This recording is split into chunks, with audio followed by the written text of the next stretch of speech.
Welcome to the Ontario Mortgage and Real Estate Insights podcast, your go-to source for the latest developments, trends, and regulatory changes in the industry. I'm your host, Steve Hamowen, here to provide you with insights sourced from reputable news outlets to help you stay informed and make well-informed decisions. This podcast is brought to you by Real Approved Inc., a trusted mortgage brokerage dedicated to helping Canadians achieve their homeownership dreams. Visit realapproved.ca to learn more about how our experienced team can assist you with your mortgage needs. Let's dive into today's episode. Today, we're discussing the Bank of Canada's recent decision to hold its key interest rate steady at 2.75%. This marks the third consecutive pause in their rate-cutting cycle. However, the bank has indicated that there might be a growing case for future rate cuts due to increasing economic slack and a complex trade outlook. That's right, Steve. The bank's monetary policy report suggests that economic indicators are showing excess supply in the economy. The output gap, which measures the difference between the actual output and the potential output of the economy, has widened. It's now estimated between -1.5% and -0.5%, up from the previous range of -1.0% to 0%. Exactly, Janine. And while core inflation remains elevated at around 2.5%, it's still below the peak of over 3% seen earlier this year. The trade disruptions, particularly those involving U.S. tariffs, are significantly impacting the bank's outlook. The Monetary Policy Report forecasts a 1.5% contraction in the second quarter GDP due to these factors. It's interesting to note, Steve, that the bank is forecasting modest growth of just 1% for the third quarter, with full-year growth of 1.3% in 2025 and 1.1% in 2026, assuming current tariff levels remain in place. The bank has also presented three scenarios concerning trade: current tariffs, de-escalation, and escalation, which really highlights the uncertainty in the trade landscape. Right, Janine. Economists like Douglas Porter from BMO suggest that the bank is keeping its options open, maintaining flexibility in its policy stance. Porter says the bank appears comfortable holding rates at 2.75%. But more clarity on trade and inflation is needed before they can make any major policy shifts. And TD senior economist Andrew Hensich pointed out that the current outlook leaves room for potential cuts in the months ahead.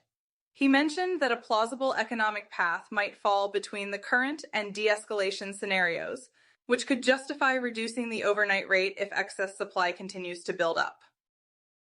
The bank's next rate decision is set for September 17th, and by then, we'll have more data on GDP and inflation.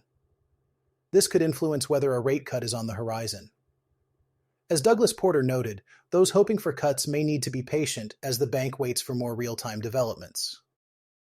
The threat of United States tariffs is hanging over home builders in Canada like a dark cloud, creating a sense of uncertainty and instability. The Canadian Home Builders Association, CHBA, has reported that builder confidence has not improved much from the first quarter to the second quarter of 2025. This is affecting both single-family and multi-family home markets. That's a tough situation for builders, Steve. The CHBA's Housing Market Index shows a persistent pessimism within the construction industry. The high construction costs are a major contributor to this negative sentiment. Absolutely, Janine. And the situation was made worse recently when the United States government decided to increase anti-dumping duties on Canadian softwood lumber.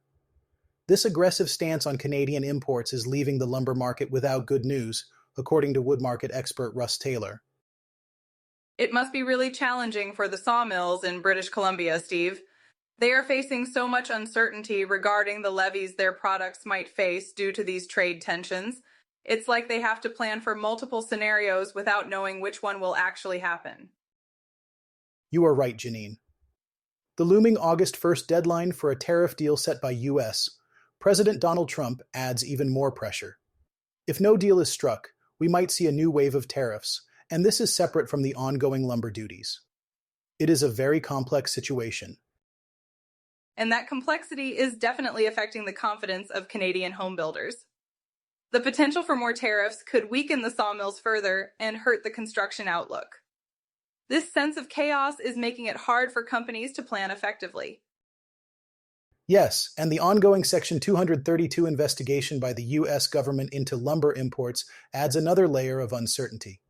The investigation's findings could lead to even more tariffs, creating additional hurdles for Canadian lumber producers. It seems like there's no clear path forward for the construction industry in Canada, at least in the short term.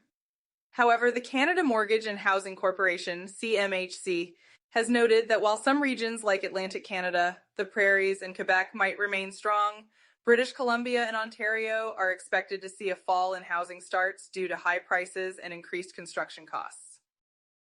Indeed, Janine.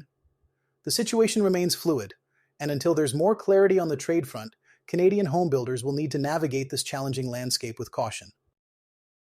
Let's wrap up today's episode with some insights into a surprising trend concerning young families in the housing market. Despite rising housing costs, new data from TD Economics reveals that young Canadian families are actually carrying smaller mortgage balances. This is quite an interesting development considering the current affordability challenges.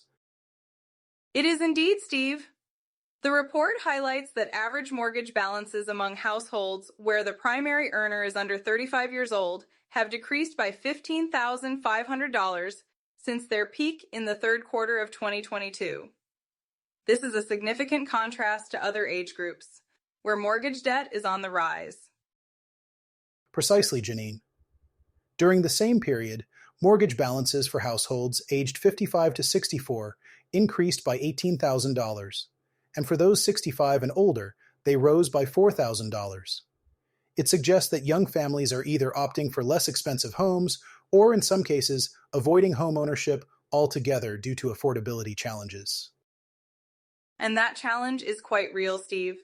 Statistics Canada's 2024 Canadian Social Survey found that more than half of young people are very concerned about their ability to afford housing. Many are choosing to rent, with 35% of young adults renting compared to 23% of older age groups. Yet, despite these challenges, the total value of real estate assets held by young families has increased since the third quarter of 2022. This suggests a growing share of younger households might be owning their homes outright, without any mortgage. That's a hopeful sign, Steve. The survey of financial security found that 8% of young households owned their property free and clear in 2023, which is the highest share on record. It seems intergenerational wealth transfer plays a crucial role here, helping young families reduce their mortgage debt despite modest income growth. Absolutely, Janine. The report indicates that a significant number of young families are receiving support from their parents, either through co-ownership or gifted down payments. This support is crucial, especially since the debt-to-income ratio for the lowest-income young households has surged dramatically, indicating rising financial strain. It's heartening to see families come together to support the younger generation, but it also highlights the growing intergenerational inequality. As younger families manage to reduce debt, older age groups are taking on more, particularly those nearing retirement. Indeed, Janine. This data gives us a nuanced look at the housing market's complexities, especially for young families. It's a reminder that while there are challenges, there are also opportunities for adaptation and support. Thanks for tuning in to another episode of the Ontario Mortgage and Real Estate Insights podcast. We hope you found today's insights valuable as you navigate the world of mortgages and real estate. Before you go, a quick reminder. Real Approved is here to make your mortgage journey smoother. Whether you're buying your first home or refinancing, their experienced team is ready to guide you with personalized support every step of the way. Visit realapproved.ca to get started and take the next step toward achieving your homeownership goals. Catch you next time and stay informed with the latest industry insights.